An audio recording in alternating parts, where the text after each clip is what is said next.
Welcome, listeners, but take heed. We will say whatever we need to share our knowledge, thoughts, and joy, and even things that do annoy. So join us now, but be aware.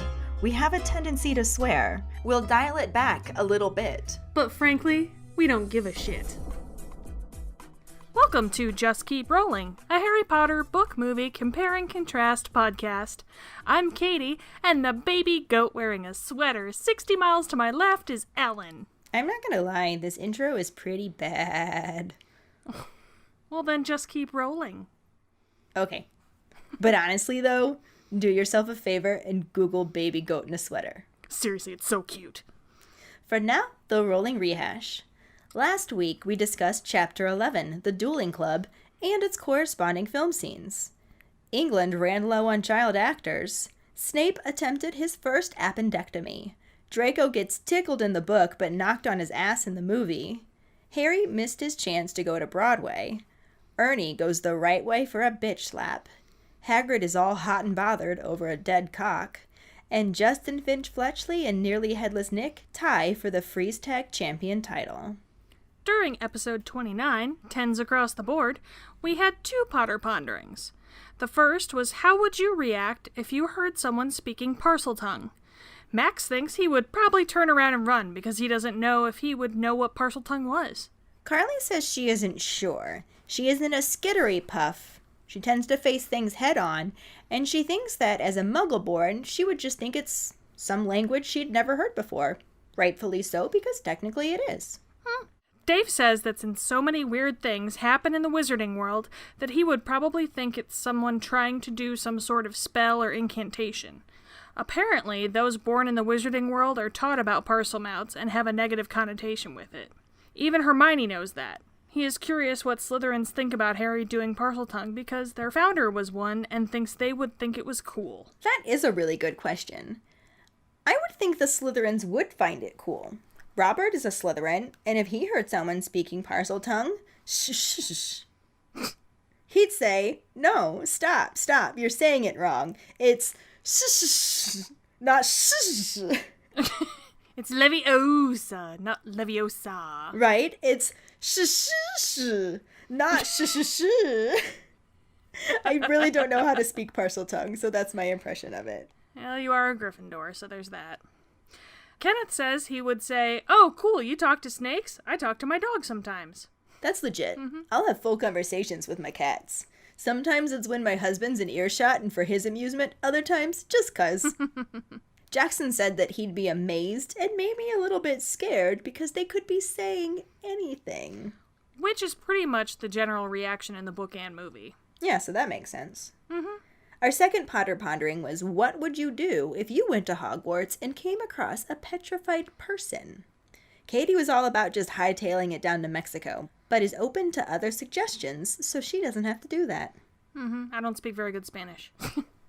Max's response to this one doesn't change my mind, as he said he would try to take them to the infirmary before finding Lockhart and going to the Chamber of Secrets. So, no thank you, still heading to Mexico. I think Quincy's more on your page. He asked if you've ever heard a grown man scream like a bitch. So is Robert. He said if he walked up on a petrified person, he'd say, nope, fuck this shit, I'm going to Durmstrang. At least they clean up messes from dark shit happening. Yeah, Kenneth says he'd totally freak out if he found a living statue too. But several people did suggest telling an adult ASAP. Ashley specifically said that she would let someone know they needed to get a mandrake to cure the petrified person. As a teacher, I find that suggestion far superior to screaming and running. You would. And they do. Carly also said that though she would be scared, she would feel it was her duty as a fellow Hogwarts student to assist and help. So she would go find a teacher as quickly as possible. There's a reason Carly is our support badger. Oh yeah, it's well earned. Dave's response was pretty amusing. He said, if I don't know the person, I would probably think it was a statue of something that fell over, or someone left to go get a dolly. If it was a friend, I would at first wonder why someone made a statue of my friend, and go try to find my friend to show them, and probably tell other people I found a statue. When I couldn't find my friend, maybe I would make a connection that it's them. But if I didn't know people could be petrified, it wouldn't cross my mind. Yeah, this just makes me imagine Dave in his wizard costume that I helped him make for his magic show, pushing a petrified person around on a dolly. Also, it doesn't convince me not to run to Mexico. Well, let's just hope you don't run into or trip over any petrified people and just keep rolling into our trivia question last week, which was, in the Chamber of Secrets, what do the Dursleys send Harry as a Christmas present? Hedwig arrives with a very small package that contains a toothpick, which is what we were looking for as an answer, though Sam did go a step further to say it contained a toothpick and a note asking if Harry could stay at Hogwarts for summer. That he did, and even though Ellen loves it when people go the extra mile, Sam was 1 minute behind Dave with the correct answer. So the streak has been interrupted. And congratulations to Dave for slipping in there and getting the answer right first. Though Katie is right, and I do greatly appreciate your extra and accurate addition to the answer, Sam. But Dave was first, fair and square, so yay, Dave! We will reset the streak counter and see who gets it this week. Yep. In addition to our weekly trivia question, we are also going to be holding a special trivia contest as our Potterheads a History episode for this month, so stay tuned for more information on that.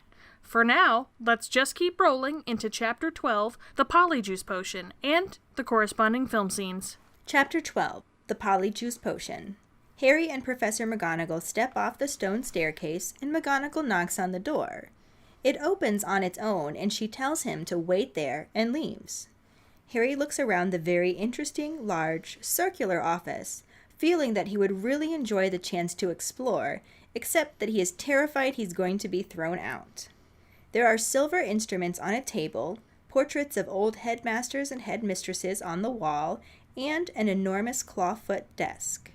Sitting on the shelf behind it is the sorting hat, and Harry decides to put it on to make sure it put him in the right house.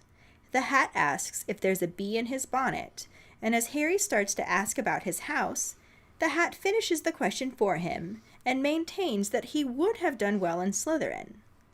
Harry pulls the hat off and puts it back, feeling sick. He tells the hat it's wrong and backs away.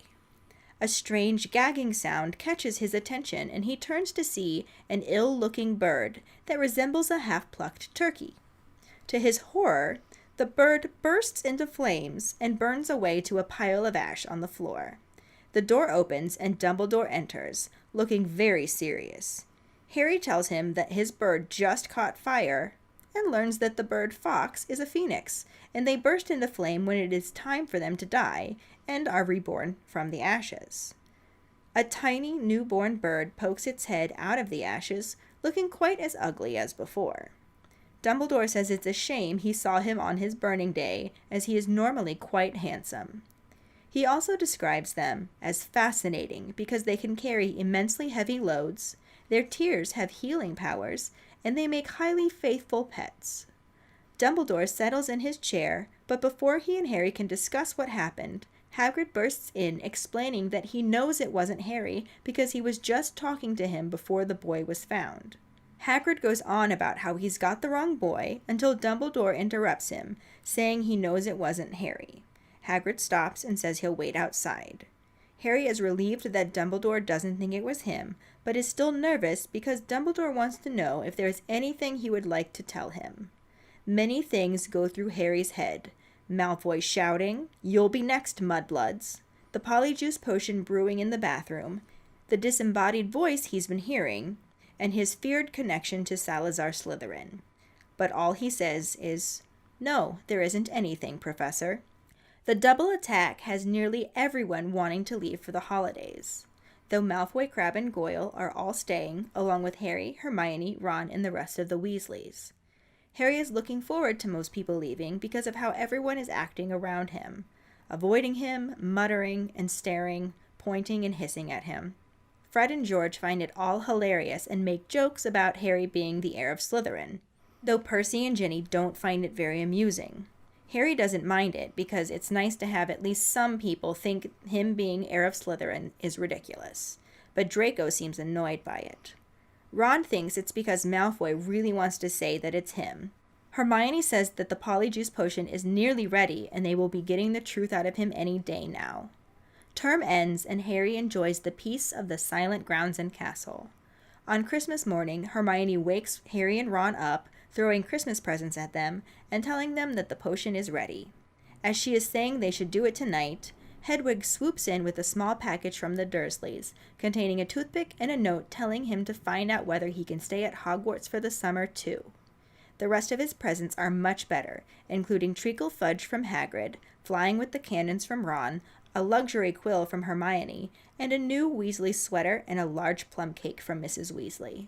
Despite dreading taking Polyjuice Potion later, they have a very enjoyable Christmas dinner. Harry doesn't even mind the snide comments Malfoy makes about his new sweater, feeling that he'll be getting his comeuppance in a few hours. After finishing their puddings, they head out of the Great Hall to finish their plan for that evening. Hermione has 2 chocolate cakes filled with a sleeping draught for Harry and Ron to place where Crabbe and Goyle will find and eat, so they can take some hairs and hide them in the broom cupboard.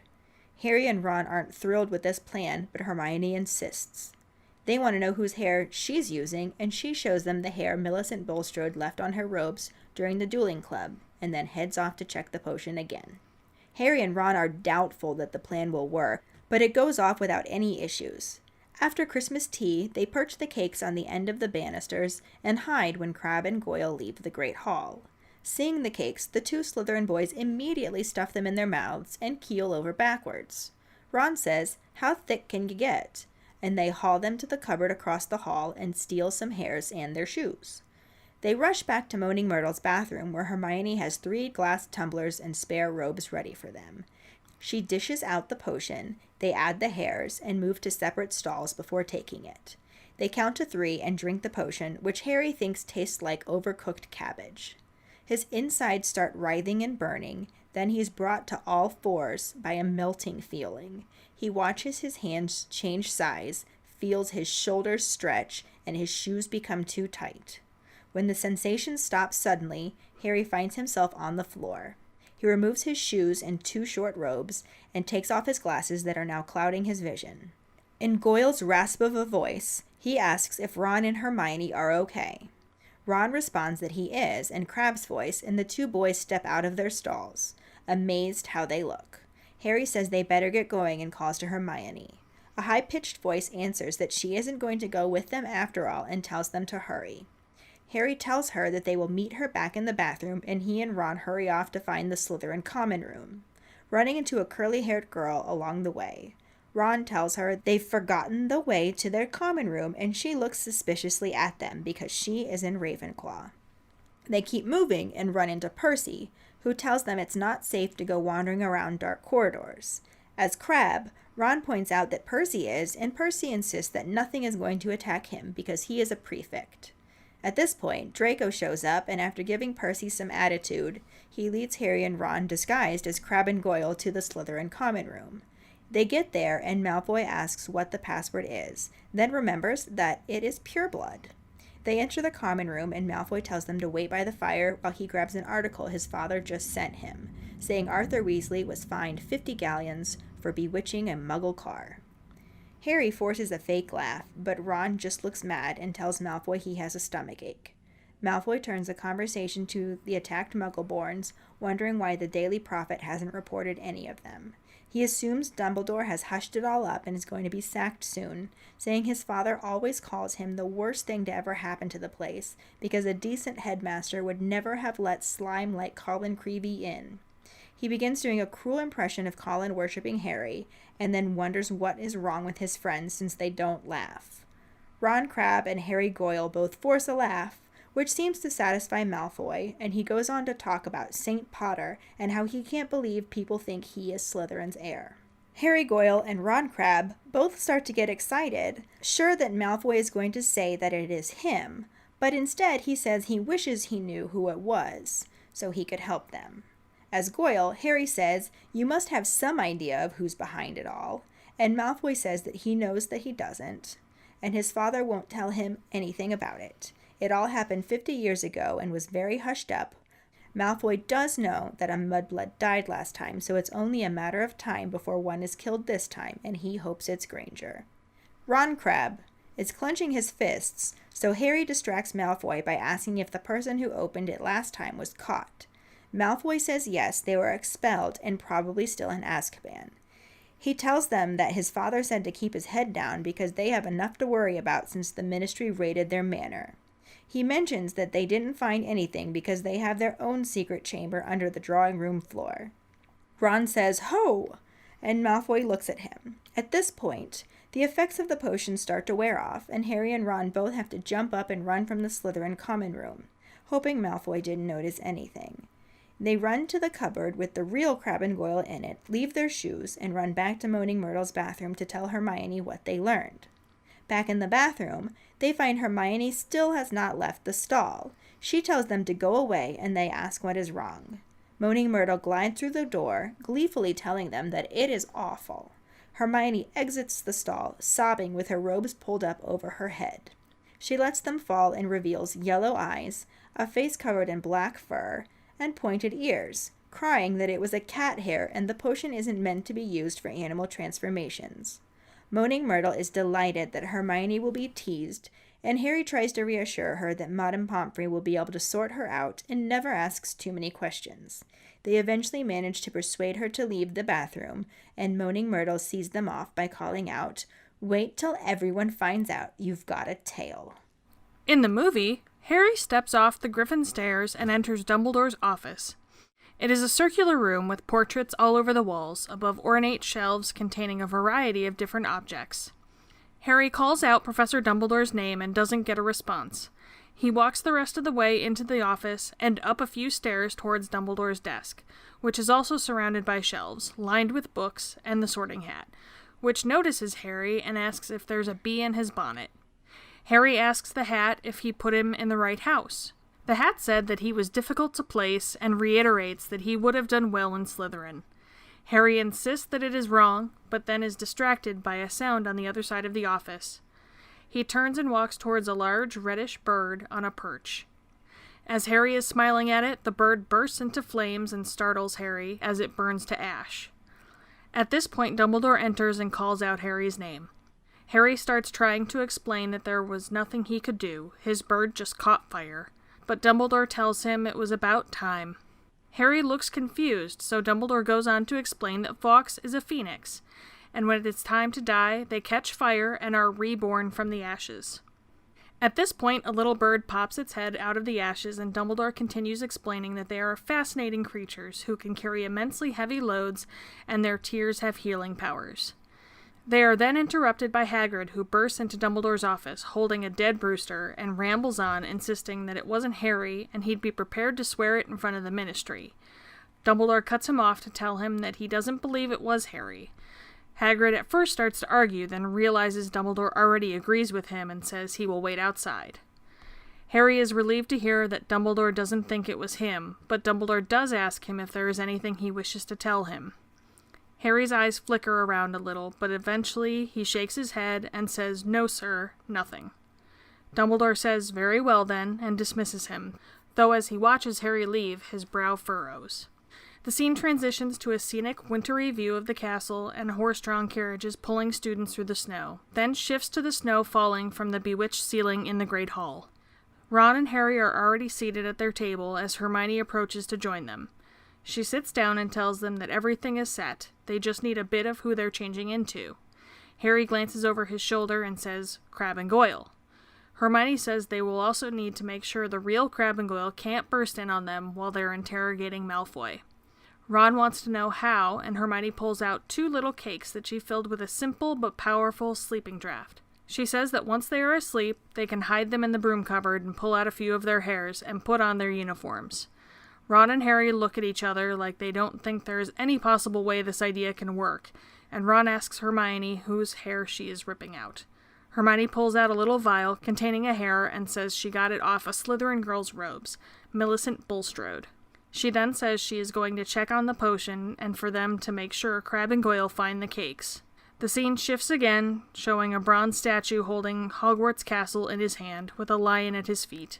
Ron and Harry peer around the statue, and Ron raises his spello-taped wand, though Harry stops him, saying maybe he'd better do it. Ron agrees and puts his wand away as Harry gets his out and says Wingardium Leviosa, causing the 2 cakes to rise in the air. They hear someone coming and duck behind the statue as Crabbe and Goyle exit the Great Hall, with their arms already full of sweets, and notice the floating cakes. Crabbe says, "Cool!" and the two of them grab them out of the air and immediately start eating them. Harry and Ron look very pleased as Crabbe and Goyle collapse to the ground, and Ron wonders, "How thick can you get?" They rush over to them, and the scene changes to Hermione dishing out the Polyjuice Potion in Moaning Myrtle's bathroom. She ladles the gloppy potion into the third glass, picks it up off the sink and hands it to Harry, then one to Ron, and keeps the last. She directs them to add the hairs, and they all do so, Ron grimacing and saying, "Ugh, essence of Crabbe." Hermione says cheers, and they clink their glasses before drinking. All three of them look like they are going to be sick before Ron declares it and drops his glass, running to the bathroom stall. Hermione says me too, dropping her own glass and also running to a stall. Harry stays out in the open, but drops his glass and hunches over the sink.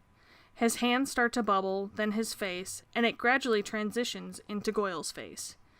He turns around as Crabbe walks out of the bathroom stall, but in Ron's voice says, "Harry?"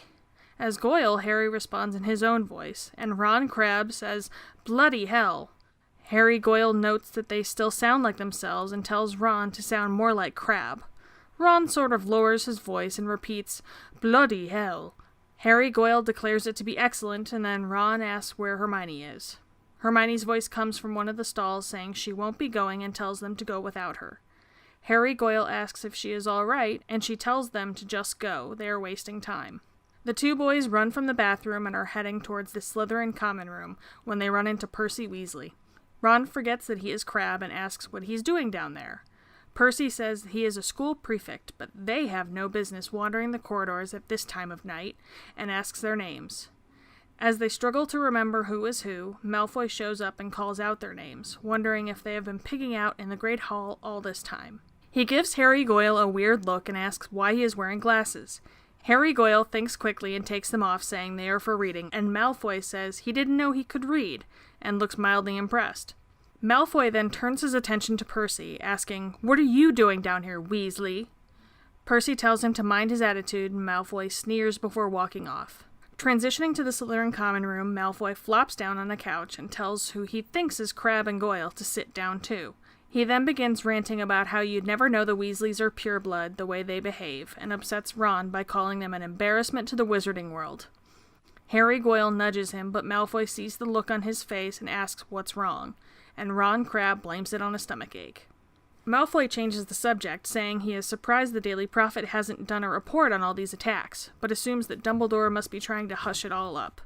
He mentions that his father always says that Dumbledore is the worst thing to ever happen to Hogwarts, and this time it's Harry that gets mad, blurting out, "You're wrong!" Malfoy looks at him in disbelief and stands up, wanting to know if he thinks there is someone worse than Dumbledore, and Harry Goyle says, "Harry Potter?"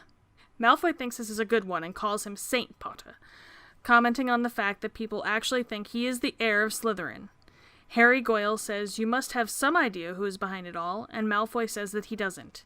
He walks over to a table and picks up a wrapped gift, asking if it's Goyle's before pocketing it. He then goes on to say that his father did tell him it was opened 50 years before. Whoever opened it was expelled, and last time it was opened, a mudblood died. He says it's only a matter of time before one is killed this time, and he hopes that it's Granger. At this point, they both jump up because Harry has to hold Ron back. He blames it on his stomachache, and they notice the potion is starting to wear off. While Malfoy is distracted by the little gift he picked up, they run from the Slytherin common room and back to the girls' bathroom. They tell Hermione to come out, and they have loads to tell her, but she just tells them to go away. Moaning Myrtle glides out and says, "Wait till you see. It's awful." Harry asks if she's okay and opens the stall door. Hermione explains that Polyjuice Potion is only supposed to be used for people, and that it was cat's hair she pulled off Millicent Bulstrode's robes.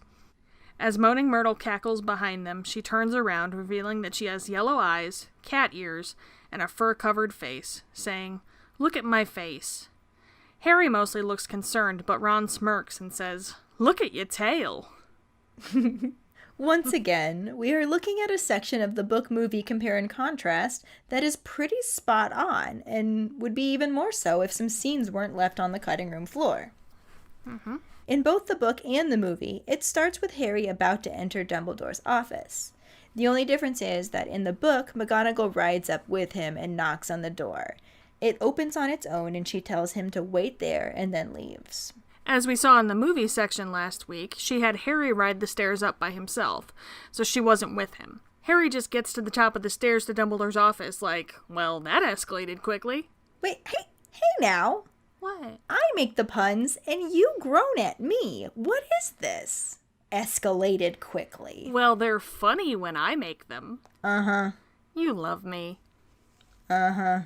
Regardless, in both, Harry is in the office, and in lieu of finding Dumbledore, he instead finds all of Dumbledore's things and decides to do what he does best and poke around a little. I love what the movie did with Dumbledore's office. It was exactly how I pictured it. Oh yeah, it looked amazing. Mm-hmm. The only real difference was that the book described a table with silver instruments on it, and that wasn't really present. The movie had the shelves with all of the different magical objects lining the walls. Walls? Wall? It's a circular room, so technically I guess there's only one wall. Just never ends. Yeah, it just keeps walling. Ah! Okay. Yeah, sure, but despite being nervous, he's going to be kicked the fuck out. He's still intrigued enough by Dumbledore's office to explore some. The book specifically mentions that if he weren't so worried, he would have loved to explore more. If he were sticking true to his no more meddling promise, he would have just been a good little boy and sat in the chair and stared at the floor. Yeah, he definitely doesn't do that. He walks further into Dumbledore's office, towards his desk, ends up finding the sorting hat, and asks it if it definitely put him in the right house. There is a minor difference here. In the book, he puts the hat on to ask it, when the movie just has him talk to the hat as it's sitting on the shelf. Though in both, it does ask Harry if there's a bee in his bonnet. Bee in your bonnet? And then in both, it tells Harry that it stands by what it said. He would have done well in Slytherin. Then Harry tells the sorting hat that it is wrong. I love the look on the sorting hat's, face. I don't know what to call it, but it's face. When Harry says it's wrong. Then why the fuck are you asking if you were put in the right house? If you're just gonna tell me I'm wrong. What the hell? Right. What's wrong with you, kid? After the hat had a year or so to think about it, it was gonna come back and say, you would have made a terrible Slytherin, my bad. Exactly. In the book, after telling a hat it's wrong, he puts it back on the shelf and is distracted by a strange gagging sound. Which is basically the same to the movie, except that he doesn't have to put the hat back, obviously, because he didn't put it on. Right. He turns and heads towards the source of the sound, and we see a large, reddish-looking bird that is looking a little worse for the wear. The book full-on describes it as looking like a half-plucked turkey, which sounds more than the worse for wear to me. Didn't seem like movie Harry was all that concerned by how he looked either, because he was approaching it and smiling. Book Harry was completely concerned, thinking that the last thing he needed was for Dumbledore's bird to die while he was alone in the office with it. And of course, the bird does go and die. Mm-hmm. Harry must have pissed himself when Fawkes burned up. Oh, really? What the fuck? Am I attacking birds now, too? Am I a pyromouth as well as a parcel mouth? Just setting shit on fire? Yeah, I mean, that poor kid. He's having a rough year. Really is. And of course, Dumbledore shows up right at this moment, and Harry's just standing there like, I swear I didn't kill your bird. I didn't petrify anyone either. Right? He's got to be panicking, worrying about how this must look. But Dumbledore just explains that Fawkes is a phoenix, and when it's time for them to die, they burst into flames and rise from the ashes. Then, of course, to further illustrate that point, the baby phoenix pokes its little head right out of the ashes. The conversation about Fawkes is very similar from the book to the movie. In both, Dumbledore mentions that it was a pity he had to see him on his burning day since he's normally quite handsome. Movie Fawkes was still somewhat handsome, to be honest with you. I wish we could have seen the half-plucked chicken-looking Fawkes. Me too. Also, movie Harry smiles as baby Fawkes pops out of the ashes, but book Harry totally thinks the baby bird is just as ugly as the dying bird. Aww. So I don't think that translated to the movie. But in both, Dumbledore mentions that they can carry immensely heavy loads, and that their tears have healing powers. Yes, thanks for the foreshadowing by explaining the most useful properties of Fawkes, Albus. The book also mentions that they make highly faithful pets, and that's italicized, so it must be important too. Must be. At this point in the film, Hagrid bursts in, holding a dead rooster, and we have no idea why, obviously, because they cut that scene out earlier. This is basically the same in the book, except that Dumbledore has enough time to sit at his desk and fix his gaze on Harry before Hagrid makes his grand entrance. And we know why Hagrid is still carrying a dead rooster. Yeah, in both, Hagrid begins ranting, insisting that it wasn't Harry, and he'll swear it in front of the Ministry before Dumbledore loudly cuts him off, saying that he doesn't think Harry attacked those people. I think the movie made this scene just a little bit funnier, though, by having Hagrid first start to argue with him still, with, "Of course you don't," before realizing Dumbledore was actually agreeing with him. Yeah, in the book, he just immediately said he'd wait outside, and the movie had him say that after the little comedy bit. Mm-hmm. He leaves, and Harry immediately says, "You don't think it was me, sir?" No, I do. I just wanted Hagrid to GTFO. Except that he doesn't think it was Harry, but he does want to ask him if there's anything that he wants to tell him. Harry thinks through everything that's been on his mind, suspecting Malfoy, the Polyjuice Potion, hearing voices, speaking Parseltongue, possibly being related to Salazar Slytherin, and then just says, "No, there isn't anything, Professor." Good call, Harry. Don't tell the one guy who can actually help you with what's going on. Right? Mm-hmm. I mean, he could have at least brought up being a Parselmouth. It'd be safe to assume that Snape or Lockhart already told Dumbledore about that. Never mind the fact that Dumbledore probably knew just about all of the rest of what was going through Harry's head, too. Yeah, since the movie can't really show Harry's inner monologue, I think it does a decent job illustrating everything going through Harry's head. Like the way his eyes flicker around before he says no. Yeah, I think it was pretty clear that he was saying no when he meant yes. Mm-hmm. At this point, the book mentions a mad dash to book a seat on the Hogwarts Express to leave for the holidays. But Harry's glad that most of the school is leaving, so people will stop acting so weird around him. Fred and George find it all hilarious and make jokes about him being the heir of Slytherin. Percy doesn't approve. Jenny's not amused. But Harry doesn't mind because it makes him feel better that at least the twins find the idea of him being the heir of Slytherin ridiculous. One of the deleted scenes is based on that, but Fred and George mocking the absurdity of Harry being the heir is not as well received by him as it was in the book. Ron and Hermione try to get him to see the lighter side, but Harry is just worried he's going cray-cray in the hay-hay. Cray-cray in the hay-hay. That's what's happening. But yeah, it just ended up feeling like another poor Harry moment rather than a fun Fred and George moment. Mm-hmm. In the book, Draco is also aggravated by Fred and George's antics, and Ron figures it's because he's bursting to say it's really him. Hermione says that the Polyjuice Potion is almost ready, and they'll get the truth out of him any day now. Then, it's officially the end of term, and basically everybody leaves. This is where the movie continues after the scene in Dumbledore's office. It's all pretty and snowy as the majority of the students ride off in carriages to catch the Hogwarts Express. Then they do a clever little transition of the snowfall outdoors to the snow appearing to fall in the Great Hall, where Ron and Harry are joined by Hermione, who declares the Polyjuice Potion finished. That's not how it happened in the book. Mm-mm. Hermione actually bursts in on Harry and Ron in their dormitory, throwing presents at them and declaring the potion ready. She says they should do it tonight, and at this moment, Hedwig swoops in with a package for Harry, who's happy that she's speaking to him again. I mean, she was pretty pissed after the whole tree incident. Understandably so. Mm-hmm. The package turned out to be from the Dursleys. They sent him a toothpick and a note telling him to find out if he can stay at Hogwarts for the summer holidays too. Aww. Which was our trivia question. A toothpick. What a shitty present. Hashtag why bother? Hashtag satchels of assholes. Hashtag seriously. Mm-hmm. Hashtag mm-hmm. But at least the rest of Harry's presents were better. They had an excellent Christmas dinner with carols led by Dumbledore, Hagrid getting louder and louder with each goblet of eggnog, and some of Fred and George's antics, which involved changing Percy's prefect badge to say Pinhead. After Harry and Ron finish their third helping of Christmas pudding, Hermione ushers them out to finalize their plans for the evening. That's not how it happens in the movie. At least, Hermione doesn't usher them out of the Great Hall. They just finalize the plans right there. And in both, by finalize, they mean she needs to finish telling them what the plan is. Which involves cakes, sleeping draft, yanking out some of Crabbe and Goyle's hairs, and hiding them in a broom cupboard. And in the movie, Hermione's eyebrows have yet another fit. I actually saw someone else on Facebook go on a bit of a rant about Hermione's eyebrows. I told her that you call them epileptic caterpillars, and she thought that was funny. See?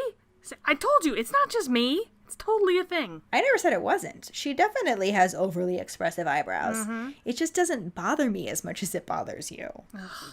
Anyways, there's a slight difference between the cakes in the book and the cakes in the movie. The book describes them as plump chocolate cakes. And in the movie, Hermione pulls out 2 little yellow cupcakes with some chocolate icing. I love that Hermione appears to just have 2 loose cupcakes in her bag. Well, where do you keep your cupcakes? In my belly? Certainly not loose in my bag. It doesn't weird me out that much, but I've definitely kept stranger things in my bag. Knowing Hermione, she could just have a portal to the kitchen in hers. I want to know where she got the sleeping draft. It is a bit disturbing that drugging other students seems to be super easy. Though in both, Harry and Ron do not think it's going to be that easy. They expect it could go seriously wrong. And Ron wants to know whose hair Hermione is ripping out. She tells them that she's already got hers. Millicent Bulstrode. Slytherin. Like, well, no shit, Hermione. Were you originally planning on getting the hair of a Hufflepuff? Yeah, that'd make infiltrating Slytherin super easy. Yup. Mm-hmm. But the way that the movie handled the dueling club, they can't actually explain that Hermione got the hair off of Millicent's robes while she was strangling her. And I missed that line from the book. The whole scene, actually. Yeah. But then in both, Hermione heads off to check on the Polyjuice Potion and leaves Harry and Ron to make sure Crabbe and Goyle find the cakes. In the movie, they hide outside the Great Hall and levitate them just before Crabbe and Goyle exit, with their arms already full of sweets. This part also continues on the bit of Ron's failing spellotaped wand, as he initially thinks that he's going to do the spell, and Harry's just like, maybe I better do it. Yeah. So Harry says Wingardium Leviosa, and the cupcakes rise in the air, each at the perfect height for Goyle and Crabbe as they walk out of the Great Hall and happen upon them. Who the fuck just eats random floating cupcakes, though? Like, I know they're dumb, but fuck. I'm not sure this is honestly that much better, but in the book they just perch the cupcakes on the ends of banisters for them to find. I mean, that's better to me, personally. I think that's better. Yeah, I feel like a floating cupcake is far more suspicious than a banister cupcake. Thank you. That's what I'm trying to say. I mean, a banister cupcake is still kind of odd, though. Like, I mean, a banister cupcake is gross. I will give you that it's gross, but a floating cupcake? That's weird. I would rather eat something gross than weird. I'd rather not eat either. Let me say that, but rolling on. Yes. Either way, in both, they help themselves to the cupcakes and immediately start eating them. The book says they stuff them into their mouths whole, and I would have kind of liked to see it that way. Yeah, the movie just has them greedily bite into them a couple of times. Regardless, in both, Ron says, "How thick can you get?" and they keel over. The movie then transitions to Moaning Myrtle's bathroom, where Hermione is at the sinks, ladling out the potion. The book actually describes the steps of dragging them to the cupboard, ripping out some of their hairs, and stealing their shoes before sprinting back to the bathroom. The movie just has Hermione tell them to do all that as part of the plan, rather than showing it. She also tells them to steal their uniforms, but there's actually a deleted scene where after Harry and Ron stash Crabbe and Goyle, they go to the bathroom where Hermione has the potion and Slytherin robes waiting for them. Which is basically what they did in the book. Hermione just stole them spare robes from the laundry rather than having them strip down Crabbe and Goyle. Because, honestly, I don't want to add stripping down Crabbe and Goyle to already having to drink Polyjuice Potion. That's just... with their hair in it. Yeah. Yeah. I mean, that's way too much trauma for just 2 12-year-old boys. That's totally fair. Right? So no stripping down Crabbe and Goyle. Yay! But then in the bathroom, she's actually in the cubicle with the potion, not just out in the open. But I can imagine that would have been difficult to film, cramming 3 people and a cauldron in a bathroom stall. Yeah, and it gets the same point across. But the Polyjuice looks fucking rancid. Like, the hair in it actually seems to be the least gross thing. After adding the hairs, they clink glasses and drink up. Considering that after they drink up, they all drop their glasses, and Ron and Hermione both think they're going to be sick, it probably was fucking rancid. This was different from the book, though, which has them get their glasses of potion, add the hairs, and each of them take their own bathroom stall. As Ron points out, once they turn into Crabbe and Goyle, they won't fit. And Millicent Bulstrode's no pixie. The movie doesn't do it this way, since they are out in the open with plenty of space. But since both Hermione and Ron think they are going to get sick, they run into cubicles, and the scene focuses on Harry's transformation. Which makes sense. I'm sure it was way easier to only show one transformation. Since the book's from Harry's point of view, it also really only showed us his transformation as well. But I thought that this was so neat to see in the movie. The bubbling effect of Harry's face into Goyle's was a really neat and smooth effect. I agree. And then Crabbe walks out of one of the stalls and we know it's actually Ron, obviously, because he still sounds like himself. And this was actually some really impressive voiceover work, I thought. Right? Great acting in general. Jamie Waylett and Josh Herdman did an excellent job acting like they were Ron and Harry acting like they were Crabbe and Goyle. Some of Jamie Waylett's facial expressions were spot on Rupert Grint's as Ron. I agree, yeah. Though the book specifically says that they took on Crabbe and Goyle's voices too. I imagine this was just a cinematic way of showing that the Crabbe and Goyle on screen were actually Ron and Harry. Yeah, that makes sense. And I agree that it was impressive voiceover work, but I still kind of want it to be like it is in the book. Yeah. Plus, they don't really give an even portrayal of Polyjuice Potion throughout the series since they had the voices change later on. I still like how they did it for this one. Especially with Ron's bloody hell line when Harry tells him he has to sound more like Crabbe, and he basically just lowers his voice to say, bloody hell again. Which really wasn't even how Crabbe sounded anyway. He kind of has a higher voice when he saw the cupcakes and said, cool! Right. Which I think just made it funnier, so... Yeah, I mean, I prefer the voiceover effect, personally.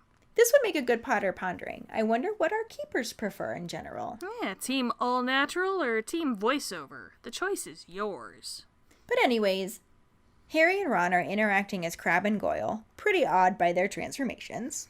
In the book, Harry Goyle is talking about everything they have to do, and Ron Crabbe says, you don't know how bizarre it is to see Goyle thinking. In both, Ron Crabbe... God, that's so weird to say. Like, it sounds like a new species of crab. Like, note the Ron Crabbe scuttling along the ocean floor. Okay, let's shorten it and go with Rab and Hoyle then. Oh, Lord. Okay. So, Rab calls out for Hermione, who tells them she won't be going and to go on without her. In the book, Rab also says, we know Millicent Bulstrode is ugly. No one's gonna know it's you. And she still insists she isn't going. Hoyle looks at Rab, bewildered, and Rab says, that looks more like Goyle. That's how he looked every time a teacher asks him a question. And I would have loved to see this dialogue. I agree. In both, Hoyle asks if she is all right, and she again tells them to just go. Yeah, Hermione totally pussies out. Facts. Since they are wasting time, they head out to find the Slytherin common room. In the movie, they run into Percy along the way, and Ron forgets he's supposed to be Crabbe and asks what he is doing down there. Percy tells them that he is a prefect, but they shouldn't be out wandering at night. He then asks their names, and there's a fun bit where they don't actually know which is which, and I love that Polyjuiced Ron and Harry don't know which one of them is Crabbe and which is Goyle. Like, it kind of reminds me a bit of Rosencrantz and Guildenstern in Hamlet. Oh yeah, like... one character, even though it's two people. Exactly, yeah. That was pretty funny, but also not how it happened in the book. They did run into Percy, but only after they mistakenly and suspiciously asked a Ravenclaw girl where their common room was. And this is actually a piece of the Percy the letter writing shut-in puzzle that we've been putting together. We'll keep working on that as this goes on.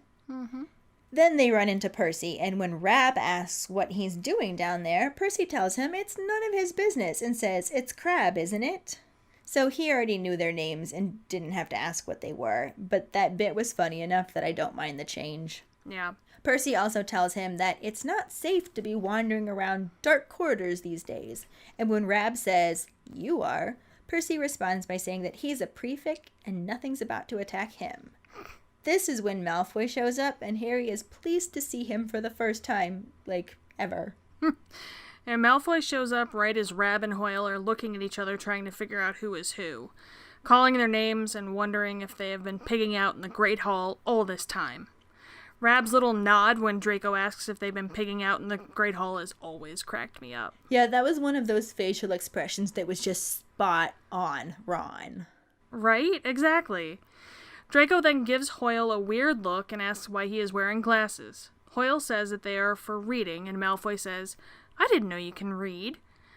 They say that Tom Felton actually ad-libbed that line, like the I didn't know you could read, but for some reason I'm kind of skeptical about that. There's an interview with Tom talking about it, and he says that it was an improv line thrown in by Chris Columbus. So I don't know if Tom ad-libbed it and Chris decided to throw it in, or if Chris just thought, hey, say this instead. It definitely wasn't originally in the book, so I guess it's possible, but it just seemed too, I don't know, it just seemed too rehearsed. I imagine that it was thrown in there, and then several takes were done to get it right. Yeah. Also, Draco is really working his eyebrows in this movie. Taking lessons from Hermione, maybe? Yeah, maybe he called her Brow Guy. Why would he call her Brow Guy? That's a terrible nickname. No, he doesn't call her Brow Guy. He calls her Brow Guy.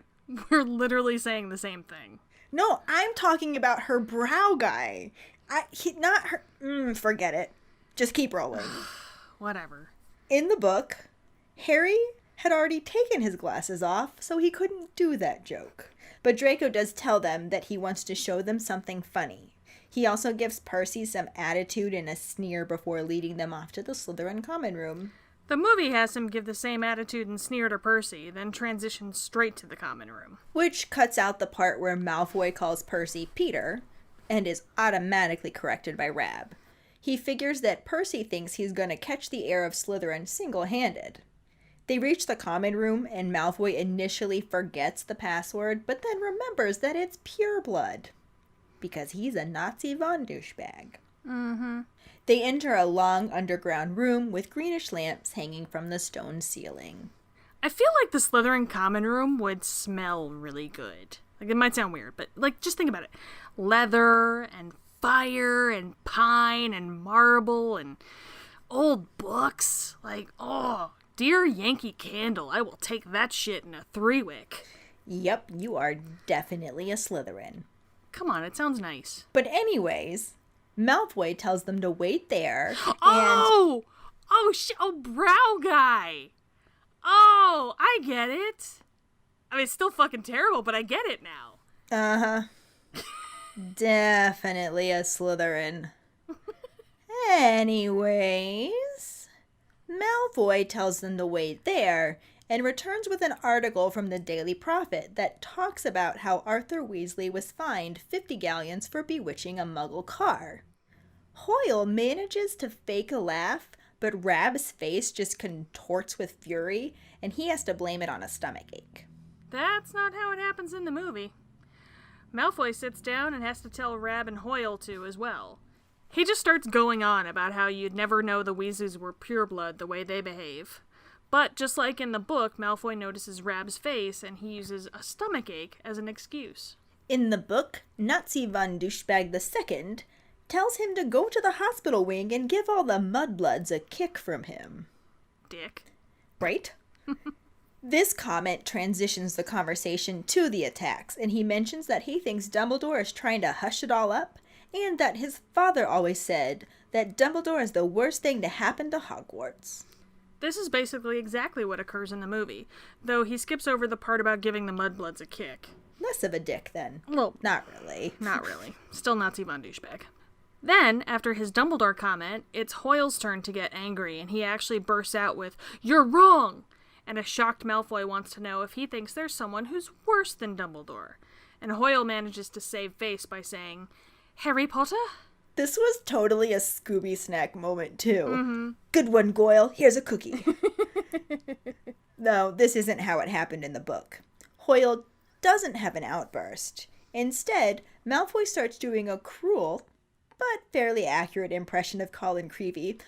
Potter, can I have your picture, Potter? Can I have your autograph? Can I lick your shoes, please, Potter? Malfoy's a dick. Right. But despite a slightly different path to get there, in both, Malfoy calls him Saint Potter and expresses that he doesn't see how people can think that he is the heir of Slytherin. In the movie, Hoyle immediately says, "Well, you must have some idea who it is," and Malfoy tells him that he doesn't. Mentions that he's told him that before and wonders how many times he has to tell him that. Which is a bit different from the book. After Malfoy calls him Saint Potter, he says he's another one with no proper wizard feeling, and people think he's the heir of Slytherin. Rob and Hoyle think he's seconds away from saying that it's actually him, but instead, he says he wishes he knew who it was so he could help. Then Hoyle says the line, "You must have some idea," and the book and the movie line back up. Though there is a little addition to the film where Malfoy wanders over to a table and finds a random little green and silver present that, after confirming it isn't Goyle's or Hoyle's or whoever's, he pockets, which is the most Draco thing he could have done, honestly. Then the conversation continues pretty true to the book.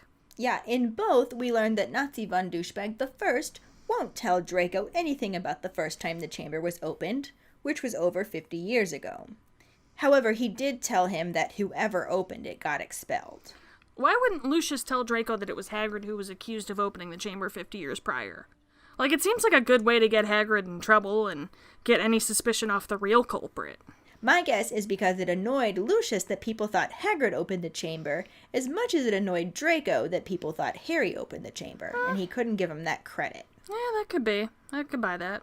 The book also has Malfoy say that the culprit is probably still in Azkaban, which makes Hoyle say, "Azkaban?" And Malfoy respond with, "The wizard prison, Goyle. Honestly, if you were any slower, you'd be going backwards."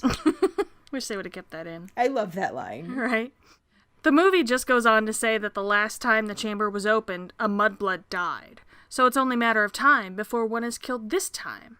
As for me, I hope it's Granger. Nazi von Douchebag the Second. Such a dick. It really is. This is basically what he said in the book, too, and as Rab and Hoyle are starting to get really pissed at Malfoy, the book also comments on how Malfoy Manor was raided, and Malfoy says that they have their own secret chamber under their drawing room floor. This is also the moment that the Polyjuice Potion is starting to wear off. In the movie, they jump up and Malfoy wants to know what their problem is. They again blame the stomachache, and as Malfoy is distracted by his stolen gift, Harry and Ron are starting to reappear. Ron points out Harry's scar, and Harry points out Ron's hair. The effect of Ron's hair growing back did not age well, though. Like, I've seen more realistic hair on a chia pet. Chia. Exactly. In the book, they just run from the room and yell back that they're getting medicine for his stomachache. It's not quite that close of a call, and Malfoy doesn't have a present to distract himself. In the movie, they just literally run out without saying anything.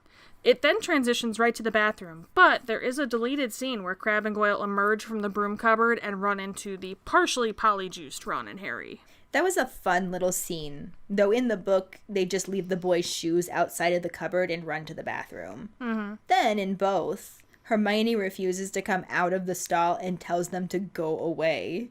And then Moaning Myrtle glides out and is extremely gleeful, especially for Moaning Myrtle. Wait till you see. It's awful. In the movie, in a bold move, Harry just opens the bathroom stall. Hermione has her back to them, but she turns as she explains that the potion isn't meant for animal transformations, and that Millicent Bulstrode must have a cat. The book has the same explanation, but Hermione leaves the stall on her own, all while sobbing with her robes covering her face. When she finally lowers them, she reveals a fur-covered face, pointed cat ears, and the reason she pussied out. Oh! Oh, okay, pussied out. I get it now. Okay, I'm glad you caught up. That one was actually pretty funny. Okay. Yeah, I'm just gonna assume that her brow guy was funny too, and you're just lagging on getting that one too. Assume all you want. You can be wrong in your own head. And I can make an ass out of you and me. We do that every week. But let's just keep rolling and wrap this up. Yep. In the book, Harry tries to console Hermione, saying that they will get her to the hospital wing, and Madame Pomfrey will sort her out, but it takes them a while to actually convince her to leave the bathroom. As they do, Moaning Myrtle calls out, "Wait till they find out you've got a tail." Yeah, the movie has Hermione say, "Look at my face." And I can't make any joke better than Ron's response of, "Look at your tail." And that's where this section ends. It's a good ending. Indeed. And that'll bring us to the part where we talk about the new actors in this section. We already mentioned them earlier, but this was a pretty big scene for Josh Herdman as Hoyle and Jamie Waylett as Rab. So we wanted to make sure we actually mentioned them here. Yeah, as we already talked about, the way that Jamie Waylett had those facial expressions that really just kind of nailed Ron, but they really both did. Yeah. It was interesting how Josh Herdman kind of took on like almost a timid Harry face. Right. Like he really pulled off that expression that Harry often can have. Yeah, it was actually really impressive, I thought. Right. And that's kind of why I wanted to see it with their normal voices and not the voiceover, because I think that their acting abilities could have pulled it off well enough. Yeah, I agree with you. I just think it's impressive that they did voiceover so well. Like, they were able to... It really did sync up deal with that really so well. nicely. Mm-hmm. Because you can try and do shit like that and always end up with it like bad dub movies. Oh, yeah. And you see it so often in so many shows where you're just like, who did the audio on this? Because they suck. Right. But with this, it was perfect, you know? But I do agree. I would have liked to have heard their actual voices and their inflections and intonations in all the lines. I do agree with that. If they could just get those facial expressions that well, I really feel like they probably did their voices different too to get in that. Mm-hmm. But I just love the idea of it's, Jamie Waylett pretending to be Ron, pretending to be Crabbe. Yeah. And you have Josh Herdman pretending to be Harry, pretending to be Goyle. Yeah. And it's just so different from what you normally get to see them do. It really displayed their skills well. Yeah, I agree. I really do. That's all we have to talk about actor-wise, so let's move on to our Potter Ponderings. Yeah. Which we said would be, in the books, Harry and Ron take on Goyle and Crabbe's voices, but in the movie, they still sound like themselves. Which do you prefer and why? We'll make a Facebook post and get that out there for you, so find that and let us know what you think. Yeah, let us know. Team all natural or team voiceover? Which are you? But don't forget to tell us why, too. Exactly. Well, that'll bring us to this week's Sorting Hat story. My name is Robert Griffey. I'm a half and half. Dad Muggle, Mom's a witch. Bit of a nasty shock for him when he found out. I'm a Slytherin married to a Hufflepuff. I feel you, bro. My wand is elm wood with a dragon heartstring core, 12.5 inches, and hard flexibility. And my Patronus is a Nebelung cat. Growing up, my great-grandma would buy me the books as they came out, but since school forced me to read, I refused to read for fun. Only watching the movies, that's how I grew with the fandom. It wasn't until about 5 years ago when I got a new supervisor at work, he introduced me to podcasts. Trying to figure out what to start with, I searched for Harry Potter. After a few years, I found Swish and Flick, which were already 45 episodes in, and I figured I'd download the audiobooks and listen to the series before listening. Well, it took me a little under a month to listen to the books 3 times, now currently on my 10th reread. After reading, I got caught up with the podcast within a week and a half. I even have a shout-out at the end of episode 102. Sorry, had to throw that in. You ladies are doing a fantastic job. Keep up the good work. Thank you so much for sharing your story, Robert. Mm-hmm. We're so glad you started listening to us. Hopefully now you will start hearing your shout-outs on Just Keep Rolling, too. I know I'm excited to keep building up my Slytherin keepers. And if any of you other keepers out there listening would like us to read your Sorting Hat story on a future episode, you can email it to us at justkeeprolling@gmail.com. Let us know your house, wand, the wood, core, and length, how you got into Harry Potter, and anything else that you might want to share with us. Definitely. You don't have to be Slytherin either. We will take the lot. And this will bring us to this week's trivia question, which is, how many people does Lockhart say has sent him Valentine's Day cards so far? The prize for the first one who responds with the correct answer and the code word #humblebrag will get a bitch is a witch, motherfucker's a wizard, a just keep rolling, or a pride sticker. Another way to get a sticker is to rate and review us. If you are an Apple person, you can do it through the Apple Podcast or iTunes app. If you don't have Apple, you can write us a recommendation on our Facebook page. Then email us at justkeeprolling@gmail.com to let us know you did, and we'll get back to you to figure out which sticker you want and where to send it. Don't forget to find us and follow us on Facebook at JKR Podcast and Twitter and Instagram at Just Keep Rolling. Following us on Podbean at justkeeprolling.podbean.com will get you the episode as early as possible and give you a leg up in answering the trivia question. If you would like to support us as a patron for extra perks, you can go to patreon.com/justkeeprolling. As always, any support you can give is greatly appreciated. Don't forget to check out our new website and online store with all of the merchandise that we've been designing. That's justkeeprolling.com. As Katie mentioned earlier in this episode, we are going to be holding a trivia contest as our Potterheads a History episode for the month of May. So we will be making this one available to everyone who wants to participate. That's right. On part 1 of the episode, we will be asking some questions from the Sorcerer's Stone and what we have covered so far in Chamber of Secrets. If you want to play along, you can submit the answers to our email account. The first person to get them all correct or have the most correct will be considered the winner and get to guest host part 2 of the episode when we will go over the answers. We will repeat all of this information on the actual trivia episode as well. Yep, so keep an eye out for it around 6 p.m. Eastern Standard Time on Tuesday, May 26th. We can see how this amps up the trivia competition we have going on. And then join us next Friday when we talk about Chapter 13, The Very Secret Diary, and the corresponding film scenes. Thanks for listening. We hope you hear us again. I'm Katie. I'm Ellen. Until the next time, just keep rolling.